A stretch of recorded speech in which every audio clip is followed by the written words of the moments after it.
Saya tak kenal kontraktor, kata Mahyadin. Kemarin, beberapa media melaporkan bahawa Suruhanjaya Pencegahan Rasuah Malaysia SPRM mengesahkan bekas Perdana Menteri Tan Sri Mahyidin Mak Yassin antara suspek yang disiasat bagi projek Jana Wibawa yang dipertikai daripada sudut tadbir urusnya. Selain itu, Ketua Pesuruhjaya SPRM Tan Sri Azam Baki berkata bekas Menteri Kewangan Tengku Datuk Seri Zafrul Tengku Abdul Aziz akan dipanggil untuk memberi keterangan dalam masa terdekat. Menurut beliau, mereka yang dipanggil SPRM harus menunggu sehingga siasatan selesai sebelum memberi komen. Siasatan sedang dijalankan dan adalah tidak wajar untuk individu yang dipanggil memberi keterangan membuat kesimpulan sendiri sama ada mereka dipanggil sebagai saksi ataupun suspek, katanya lapor bernama. Azam menjelaskan mengikut Seksyen 30-1-A Akta SPRM 2009, pegawai Suruhanjaya yang menyiasat kesalahan di bawah akta ini boleh memerintahkan mana-mana orang supaya hadir di hadapannya bagi maksud diperiksa secara lisan berkaitan apa-apa perkara yang mungkin dapat membantu siasatan. Bagaimanapun, Mahyadin berkata SPRM memanggilnya untuk memberi kenyataan bukan sebagai suspek. Beliau mendakwa Jana Wibawa adalah program Kementerian Kewangan yang dicadangkan oleh Tengku Zafrul untuk membantu kontraktor Bumiputera semasa pandemik COVID-19. Jadi, proses menimbang pun dah sampai ke peringkat lulus itu tidak melibatkan Perdana Menteri. Ini saya penting nak jelaskan, punca kuasa bukan pada Perdana Menteri tetapi ialah di peringkat Kementerian Kewangan, katanya kepada media. Menurut Mahyadin, Ketua Setiausaha Perbendaharaan ketika itu Datuk Seri Asri Hamidin pernah mencadangkannya kepada pejabat Perdana Menteri namun ia ditolak semasa pentadbirannya. Jadi, apa terlibat dengan saya? Tiada, cuma menyalurkan saja. Adakah saya memutuskan? Tidak sama sekali. Saya jelaskan juga ada yang ditanya kenal ke tidak kontraktor. Saya tak kenal, tak pernah berjumpa pun dengan mereka. Nama-nama syarikat pun saya tak tahu, katanya. Beliau juga menegaskan pasukan peguamnya sedang meneliti tindakan undang-undang terhadap beberapa tuduhan yang dilemparkan kepadanya. Malah Mahyadin yang berang kerana dakwaan salah laku terhadap kepimpinan Bersatu memberi amaran ketika berucap di Dewan Rakyat.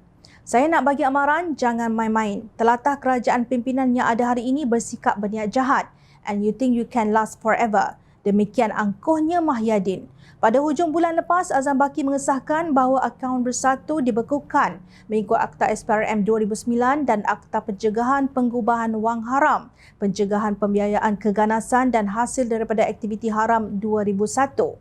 Dua akaun bank milik Bersatu dengan jumlah baki RM40 juta dibekukan Suruhanjaya berkenaan. Bersatu juga didakwa menerima RM300 juta sebagai dana politik daripada kontraktor yang dianugerahkan projek ketika pentadbiran Mahyadin. Berdasarkan laporan media, Mahyadin disiasat bukan hanya kerana projek Jana Wibawa yang bernilai RM5.7 bilion.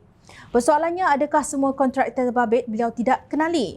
Pada Disember tahun lalu, SPRM menyerbu 8 agensi kerajaan dan 9 syarikat. Difahamkan beberapa kontraktor yang disoal siasat mengaku bersetuju membayar komisen sebanyak 3 hingga 5% yang dimasukkan ke dalam akaun sebuah parti politik kononnya untuk tujuan pembiayaan politik. Anggaran kontrak-kontrak berkenaan bernilai antara RM50 juta hingga RM500 juta di bawah pakej ransangan ekonomi yang keseluruhan berjumlah RM92.5 bilion. Seorang ketua pegawai eksekutif CEO sebuah syarikat ditahan kerana disyaki mengutip komisen daripada kontraktor yang ingin mendapatkan kontrak kerajaan tersebut. Suspek Adam Radlan Adam Muhammad adalah timbalan Ketua Bahagian Bersatu Segambut. Kebetulan beliau dikatakan sepupu kepada Datuk Muhammad Adlan Berhan, menantu Mahyadin. Bukanlah menghairankan jika Mahyadin tidak mengenali sepupu menantunya, tetapi agak pelik apabila beliau tidak kenal timbalan Ketua Bahagian partinya sendiri. Sementara itu, SPRM dilaporkan sedang menyiasat kemungkinan wujud salah guna kuasa dalam penganugerahan projek National Integrated Immigration System NIISE kepada Iris Corporation Berhad yang didakwa dimiliki Muhammad Adlan.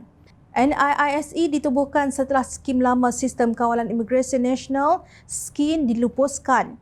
Kini Mahyadin berkata isu Jana Wibawa satu fitnah dan beliau tak kenal kontraktor yang terbabit kerana semua diuruskan oleh Tengku Zafrul. Kenapa longgokkan semua tanggungjawab kepada Tengku Zafrul? Bukankah Tengku Zafrul itu beliau sendiri yang lantik? Anda percaya?